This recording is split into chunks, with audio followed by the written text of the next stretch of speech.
I saw this story. Jeremy Fowler wrote that there's a chance that the Ravens and Lamar are more than 100 or potentially $100 million apart. Yeah. And you've talked for a long time about like Kyrie's a bad business partner. Like it's just bad to be in business with him. Well, part of just doing a deal with the player, like it's one thing if I think you're a $10 million player and you think you're a 12 and we can bridge. If you're trying to sell me a home and your home's worth 2 million and I offer 1.8, we can figure it out. But if your home's worth 2 and I'm offering 600,000, we ain't going to get a deal done. So it's starting to get to the point like 100 million. These aren't $800 million contracts. That's what are we talking about here? Like, listen, I understand this outlier contract of Deshaun Watson, but it feels like Lamar's starting to be in la-la land a little bit about what's going on because $100 million, this is the NFL. That is most contracts. Well, 99% of players don't sign $100 million contracts. What are we doing? Well, we know by watching Lamar Jackson, he's wildly emotional. So when he has his mom as an agent and not somebody who does this professionally, that means the reason I have an agent, just to keep me out of it. Yeah. He feels very much in it. So you're talking about a young man who's highly emotional, probably feels slighted, disrespected, and there's probably a lot of, there's probably a little bit of turbulence in this thing. And so I could see, they have offered him I think they offered him $133 million. So if they're 100 off, he wants $233. What I wonder is this, is if he's not going to use an agent, it's just going to be an emotional relationship. Totally Would agree. you move him? Because you could get with somebody with picks. I mean, Seattle has 2 1s, 2 2s, 2 4s. If you're Baltimore, it's like, we'll give you Lamar today.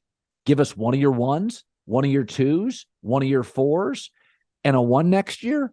Baltimore drafts, John, and develops really, really well. We'll take Geno and we'll draft another quarterback. I think when you look at Lamar, that word emotion is a good one because it goes back to the combine. One guy said you should play receiver. They got all up in their emotions. They refused to run. It's like, Lamar, if you had just ran the 40, you would have ran like a 4.28 or a 4.31. There's not a snowball's chance in hell you're lasting to pick 32 when you run that fast. You would have gone way higher. Instead, you've fallen. You need to somehow separate this because this is a disaster right now. You don't have anyone who can go shop you around right now because everything is so close to the vest. This is starting to fall apart. I used to be on his side. Like, listen, they're his success and their success are clearly tied. John Harbaugh was going to get fired before he came around. But now this is going like, Lamar, you're going to start getting some bad advice and you're going to get traded. I'm with you. I do wonder with Seattle, they feel like this is their shot to assuming they love one of these quarterbacks to kind of, John Schneider loved Russell Wilson, was big on Josh Allen.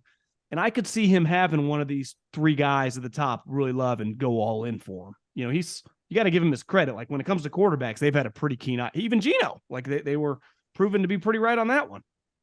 Well, again, Seattle has so much. Because part of trading for Lamar, Colin, you'd then have to give him $190 million or whatever he wants, right? It's a double whammy. You got to trade and then pay. Well, Seattle, though, not only do they have draft capital, they're going to move off Jamal Adams here pretty quick. Yeah. They both tackles free. Running back, Kenneth Walker, both corners. They hit the draft out of the park, John. They got 6 draftees that are starting. That's 6 starters you're not paying anything to. And by the way, I think they need another receiver, but if you bring Lamar in, DK Metcalf and Lockett are more than enough, and Noah Fant and Will Dissly. So Seattle's got draft capital. They're going to move off Jamal Adams, I think, because I think they like their other safeties. And my takeaway with Seattle is they're not paying a lot of people. They're not. And Lamar, though expensive, would not be Mahomes expensive, would not be Josh Allen expensive. I could see Seattle giving him a 1, a 2, a 4, and you'd still have a 1, 2, and a 4.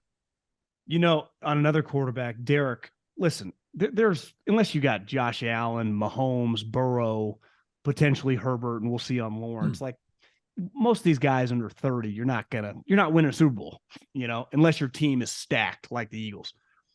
But you have Kirk Cousins, Dak Prescott, and Derek Carr. Do I love paying those guys $35-40 million? No. But if you're a well-run operation, you're going to make the playoffs. And if you make the playoffs, that means all season long, your team matters. And that's worth a lot. Like ultimately the Vikings this year, 13 wins, Jerry, 12 wins. They were never winning the Super Bowl to begin with, but going to the second round, hosting a playoff game is worth a lot to the owner. To me, Derek has a lot of value. If you just get him in a stable organization, you put him with the Saints, maybe you get him with Frank in Carolina. If that gets you 10 win in the playoffs, that is well worth $32 million, is it not? I think this one seems obvious. He's going to get cut. Reich, he's going to get cut here, I think, in a week because he's not going to get traded. So if you're cut, like if you're Carolina and you want him, wouldn't you give somebody a pick to secure him? Would you, if he's cut, what's the order in which you have to vie to get him? But I would just tell his agent, we will give him like a 3-year contract. I'll give you 3 years, $90 million and guarantee us 60 of it. Like I will give you way more money than what we trade for you, but we want to give you a multi-year deal, not even just some 130. We will give you several years, and you can still draft a guy in the second or third round and figure it out as you go. But you get someone who comes in and can play. Say what you want about Cousins. Since he's been at Minnesota, he has not been their main problem. Does he have flaws? Will he dump it down on fourth down in the playoffs? Yeah. Yes, but you're in the playoff game. Think how many teams in the league would have died to be in that spot. Hosting a playoff game, 13 wins. So, I think Derek, the smart business move, no trade clause, cut me because someone's going to get – I'm too good of a quarterback. I'm too high level of a guy. I've never been in trouble. I mean, I played for the Raiders. Also, Derek doesn't want to go to a place that had to surrender picks. He wants them to have their draft capital. Yeah. So if Derek has a no trade clause, which he does, Derek can say no to all of them. So Derek has all the leverage here. For sure. Then he gets cut. And then, one of the things I saw a story about Aaron Rodgers to the Raiders today. And my takeaway is you're going to have no roster flexibility with Aaron's contract because they also paid Jacobs, Colton Miller, Max, Chandler, Waller. So you have no roster flexibility. You can't give up that and picks. So when people say, well, give the Packers 2 1s and 2 2s, those are 4 starters in 2 years on defense. Like this is what Denver's in. Denver's like, we got no cap roster flexibility and we don't have any picks.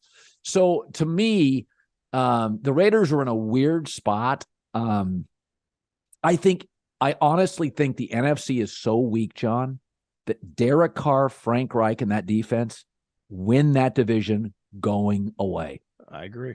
Totally agree. I mean, they could win. They could be hosting multiple playoff games next year. Absolutely. Just, I forgot about Aaron. I could never let you out of here without an Aaron Rodgers. How do you think this all plays out? 51% Green Bay. I think Green Bay. Wait, you still think he might stay? Yes, because I always come back to Green Bay. Minnesota's not going to go 11-0 in 1-score games. That doesn't work that way. The year before they lost them all. This year they won them all. Yeah. So you can just take 3 or 4 of those because with Cousins, you don't blow a lot of people out. You don't. There's a ceiling. So they're going to hire Brian Flores on defense. So they will be better defensively. Yeah. So they may be a better overall team, but they're not going to go 11-0 in 1-score games. If Aaron stayed, they addressed the tight end position and an edge rusher. They got all their picks. I think they're going to win the division. Bears still stink. I don't trust Detroit. And Minnesota will come back down to earth. I still think that's the place where Aaron can host a playoff game. Aaron is being very casual about his future, and I think it's actually a brilliant business decision because whoever goes and gets Aaron, you can't give up a lot of loot to get him. And Aaron's smart. Remember when Melo forced his way to the Knicks and the Knicks had no leverage, had to give a ton up. Melo arrived in New York and he was a $20 million chandelier in an empty house. They had no players. So by Aaron saying, I may play, I may not. I mean, the Raiders will go, okay, can we get 2 1s? And you're like, how about a 1 and 2 2s? I'm not sure you can get more on the market. I know I've talked to Ajim about this. What are you willing to give up for a guy that can retire after a year? Well, to me, think about his contemporaries, right? Obviously, Brady was like, I'm playing till like I'm 50. I'm never going to quit. Manning never would have quit if his arm didn't fall off. Breeze couldn't throw. If you traded for those guys when they were still as good as Aaron, you just knew they were going to play until they couldn't play anymore. Aaron has been talking about retirement now consistently for several years, and he's doing weird stuff. I think if he operated like Peyton or Breeze, teams would have no problem. I'll give you 2 1s for 30 if a guy might play 4 more years, but he's the opposite. Yeah. You think he's doing it specifically to limit, or that's actually what he thinks? Well, I said today, I don't know. It may be an accidental stroke of genius, but it does pretty much guarantee that whoever trades for him won't have to give up as much as if he, instead of saying, I'm playing forever. So, I mean, I think I always put myself in the spot. If I'm the Raiders GM, I'd be like, all right, I want Aaron, but I can get Garoppolo and not give up anything. I'll give you 2 1s. That's it. No more picks, no more. I would do 2 1s for Aaron, but I wouldn't give you more than that. That's it. And when you consider he was an MVP, back-to-back MVP, 2 years ago, that's not a lot. Go look what Russell Wilson fetched. I think the way you have to do it is that second pick is based on, like, if we have success my first year and he returns, then if we make the AFC Championship game, I'll give you 2 1s. If he retires on me, that 1 turns into a 4, something. But there has to be some. We're taking on some risk here because this guy could be, in the jungles in South America. I don't know where he's going to be. Right.